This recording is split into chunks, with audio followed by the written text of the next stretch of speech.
Hi everyone, this is Mrs. Snobeck. Today we are going to do Unit 7, Lesson 3, and we're going to talk about inscribed angles and tangents.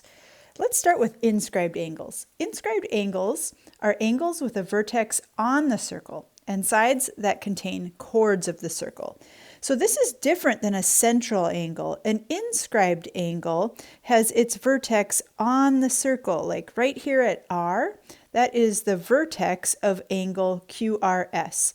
And RQ is a chord and RS is a chord. So an example of an inscribed angle is angle QRS. The arc that it opens up to, arc QS over here, is called an intercepted arc. And so an intercepted arc is an arc with endpoints on the sides of an inscribed angle and lies on the interior of the inscribed angle. So in other words, arc QS, an example of how we would write that, is like this, QS with a little arc above it. That is called an inscribed angle. And it's right on the circle like this arc right there.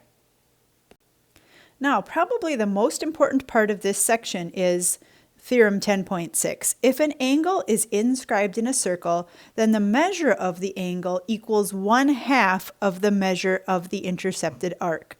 So in other words, in this example, angle 1 is going to equal the measure of arc AB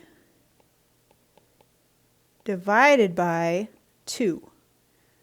So if the arc is 100 degrees, then the angle would be 50 degrees. An intercepted angle is half of the arc it opens up to. Let's try an example. Let's start by finding the measure of angle P, number 1. Angle P is this angle right here. Notice the angle opens up to this 70-degree arc. Here it is. And it opens up to that 70-degree arc. Well, the inscribed angle should be half of the arc. So we just take 70, divide by 2, and we get 35 degrees, and that is the measure of angle P. Second question, find the measure of arc PQ. I think there's a little typo on this page. Please make that O into a Q. Otherwise it doesn't make sense here. But we want to find the measure of arc PQ. So we want to figure out how many degrees is that arc. Not the arc length, but the arc measure. Well, notice this angle, the 56-degree angle. That 56-degree angle opens up to arc PQ. The intercepted arc should be double of the inscribed angle. The angle is half of the arc. So if we take 56 times 2, we get 112 degrees, and that would be the measure of arc PQ. Please pause the video and try numbers 3 and 4 on your own.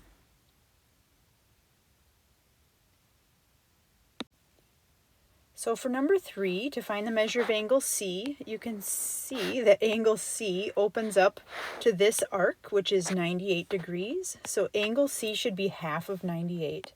98 divided by 2 is 49 degrees. For arc CF is right out here. I just outlined it in green. Notice this angle, the 40-degree angle, opens up to that arc that we're looking for. The inscribed angle is half of the arc, so if we take 40 times 2, we get 80 degrees for the measure of arc CF. Next theorem. If two inscribed angles of a circle intercept the same arc or congruent arcs, then the angles are congruent. Let me show you what I mean. Let's start by drawing an inscribed angle in this circle. So everybody go ahead and draw in an inscribed angle, and let's put a 1 inside of there. This can be our inscribed angle number 1. Notice its vertex is right on the circle. Okay, now let's draw a second inscribed angle, but we want it to open up to the same arc. So here it is, and that I will call angle 2. So go ahead and draw in angle 2. Both angles 1 and 2 are inscribed angles, and they both open up to the same arc. Now, since they both open up to that same arc, angle 1 must be congruent to angle 2. Think about it. If this angle out here was 100 degrees, Angle 1 would have to be half of 100, and angle 2 would also have to be half of 100. So whatever that arc is, they both have to be half of it, therefore they must be congruent to each other. So if we go down to number 5, you can see it says find the measure of angle T. Well, angle T is this angle right here. I can see that it opens up to arc SV.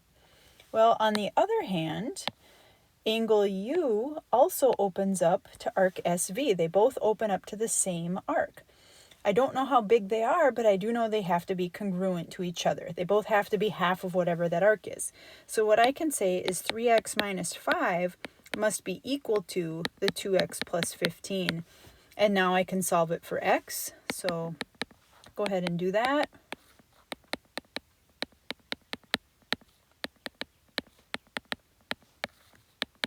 And we get x equals 20. However, that is not our final answer. Notice what they're asking for. They want the measure of angle T.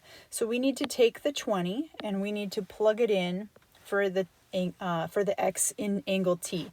So the measure of angle T is going to be 3 times 20 minus 5, which is 60 minus 5, which is 55. It's an angle measure, so we will say degrees, 55 degrees.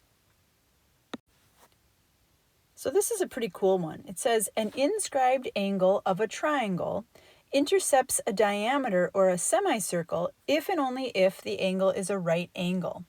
Okay, let's take a look at this picture. Everybody look at angle G. Angle G is the important angle here.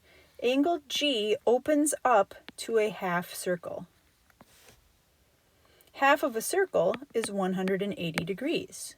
However, G is an inscribed angle. G has to be half of 180, and 180 divided by 2 is 90. So if you look at that again, that triangle that you see right here has to be a right triangle. So a couple of things. Number one, FH, segment FH is a diameter. It goes across the circle through the center of the circle. Number two, the measure of angle G ends up being 90 degrees. Why is that important? Go down to number 6. So number 6, it says, find the measure of angle F. Well, we don't really know how big angle F is. I can see that, it opens up to an arc over here. I can see it opens up to this arc, but I don't really know how big that arc is. So that's not super helpful. But what is helpful is if I look closely at angle G. So angle G opens up to a diameter FH or a semicircle. Remember, half of a circle is 180. Angle G is an inscribed angle. It has to be half of 180. It has to be 90. So what happens is we get this triangle in here. That would be a right triangle. And I know something about all triangles. The angles in every triangle have a sum of 180 degrees. So if I add all 3 corners together, it should equal 180. So I'm going to do 4x plus 2 plus 9x minus 3 plus the 90, which is right here. I have to add all 3 corners. If I add them all together, I should get 180. Combine your like terms. You have 13x, and then you have, let's see here, so it would be 87 plus 2, so 89. Subtract your 89. I believe you get 91. And divide, and I think it goes in there nicely. Yep, x goes in there 7 times, or 13 goes into 91 7 times. That is not our final answer, though. Our final question says find the measure of angle F. So we're going to need to take this 7 and plug it in. So we're going to take it and plug it into angle F. So the measure of angle F is going to be 4 times 7 plus 2, which is 28 plus 2, which is 30 degrees. And that is our final answer. Next, instead of a triangle being inscribed in the circle, Let's talk about what happens if we have a quadrilateral inscribed in a circle. So here we have a quadrilateral, it's inscribed in the circle. You can see that its four corners touch the circle exactly along the circumference there. And what this theorem says is if the quadrilateral is inscribed in a circle, then its opposite angles are supplementary. Let's think about angles L and N. They would be opposite angles. They're not right next to each other. They're not adjacent. So angle L is right here. Notice angle L opens up to this arc. So this angle opens up to this arc. So whatever that arc is, angle L is half of it. Well, now think about angle N. Angle N opens up to the rest of the circle over here. And so whatever that arc between K, L, and M is, this black arc, whatever that is, this angle, angle N, will be half of it.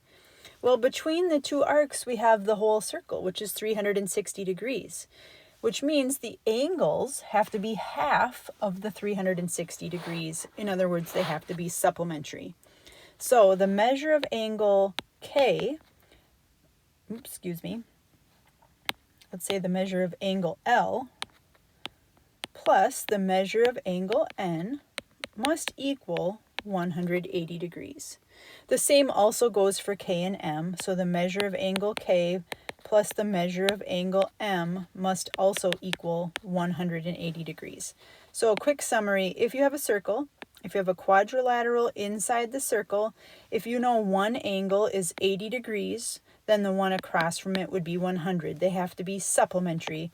The opposite angles have to add up to 180. Let's do number 7. It says find the measure of angle A and the measure of angle B.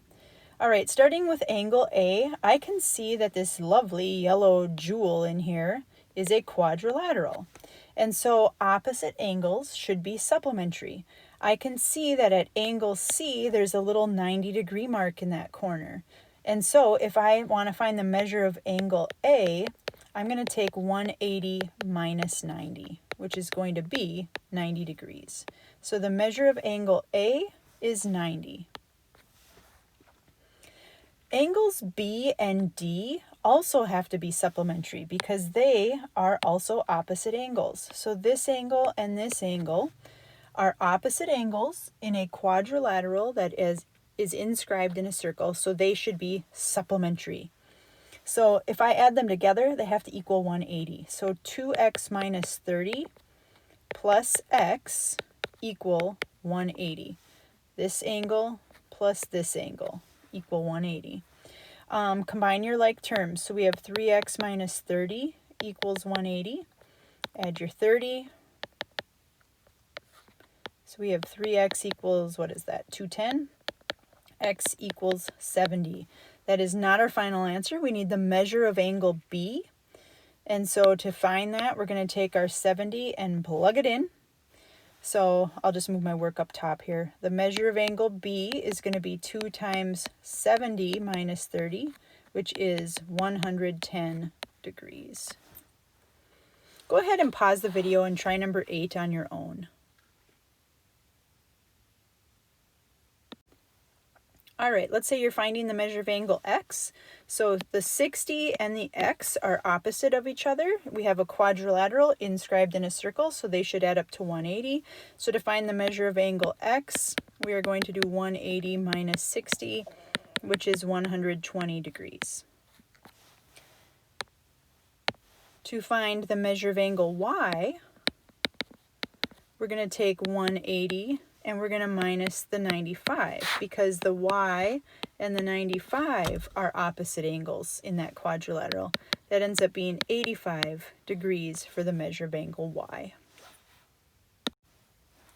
Number 9, find the measure of angle RTP. Now, if you look closely, angle RTP is just a little tiny sliver of an angle. It's this little angle right in there, angle R to T to P. In order to find that, we're going to use a couple of things that we've learned. So First, I want you to notice that what we have is an isosceles triangle. This is a radius and this is a radius, and they would be the same length because they both start at P, the center, and go towards the edge of the circle, which means that this triangle right in here is an isosceles triangle. And if you have two sides that are the same, you're going to have two angles that are the same. So this angle will be 30 degrees right down in this corner. A second thing I want you to notice is this 70-degree arc. This angle RTS, opens up to that 70-degree arc. It is an inscribed angle and should be half of the arc. So this would be 35 degrees. What we need is the little sliver of difference between these two. So we're going to take 35 minus 30, and we have 5 degrees left, which is going to be the measure of that tiny little sliver of an angle RTP. When you think of the word tangent, you might think of some of its other definitions. For instance, we just got done learning about sine, cosine, and tangent. So it was one of the trigonometric functions. Or you might have a teacher that goes off on a tangent, which means they talk about something that's really off topic.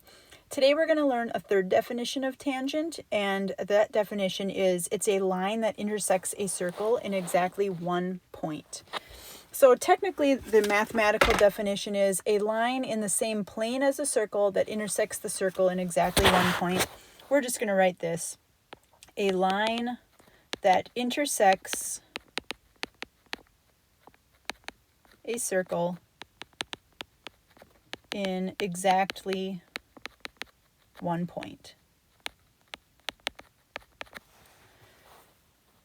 So you can see in the picture that the red line, line AB, is a tangent to the circle. So an example of a tangent would be line AB. Remember, to name a line, you'd have to put the double arrow above it. That is a tangent to the circle. It just skims past it and touches it in one point. Now the point of tangency in this case is A, and the point of tangency is the point where a tangent intersects a circle. So in this case, the point of tangency is A. And if you look at the pictures below, you can see that sometimes you'll have two circles that have a common tangent. So in this case, in this first picture, line L touches both circles. It touches circle F in one point. It touches circle G in one point. And so it's a tangent to both circles. In other words, it's a common tangent. Same with line L in this other set of circles. It touches circle F in exactly one point and circle G in exactly one point. So it's also a common tangent. So here's something kind of cool. In a plane, a line is tangent to a circle if and only if it is perpendicular to a radius drawn to that point of tangency. In other words, if you look at this picture over here, line L will be a tangent to the circle if it is perpendicular to segment ST. Let me show you what I mean by doing example number 10. So it says, is segment KL tangent to circle J? Well, if it is tangent, this corner down here would be 90 degrees. So we're going to try to figure out, is that a right angle? Now, in order to figure out if that is a right angle or not, we can use the Pythagorean theorem. And so we want to do a squared plus b squared equals c squared. But one thing is a little bit tricky here. See this radius of 8? This radius will also be 8. And so this whole side from K to J is actually 17. So when we do this Pythagorean theorem, we're going to do 8 squared plus 15 squared, and we're going to see how does that compare to 17 squared. We're going to try to determine if they're equal, if it balances out. If they do, then it's a right triangle. So 8 squared is 64, 15 squared is 225. If we add that together, we get 289. Well, it turns out 17 squared is also 289. So because the two sides of the equation balanced, then yes, we know that this would have to be a right triangle. And so this corner right here would be a right angle, and therefore, yes, segment KL is a tangent to the circle. So the answer is yes, because the Pythagorean theorem balanced out. Now notice that trick about how each of these had to be 8. You might have to do that on a test or a quiz in the future. But notice how number 11 is different. Even though we can see that this radius right here is 6, we don't really need to take that into consideration because of how this 12 is drawn. So if I want to figure out if GH is a tangent, again, I'm going to try the Pythagorean theorem. I'm going to try to figure out, is this corner a 90-degree corner? So I want to do 6 squared plus 8 squared, and I want to see, does that balance out with 12 squared? Well, this is 36 plus 64, which is 100. But 12 squared is 144. They are not equal to each other. Therefore, no, segment GH is not a tangent to the circle. So no.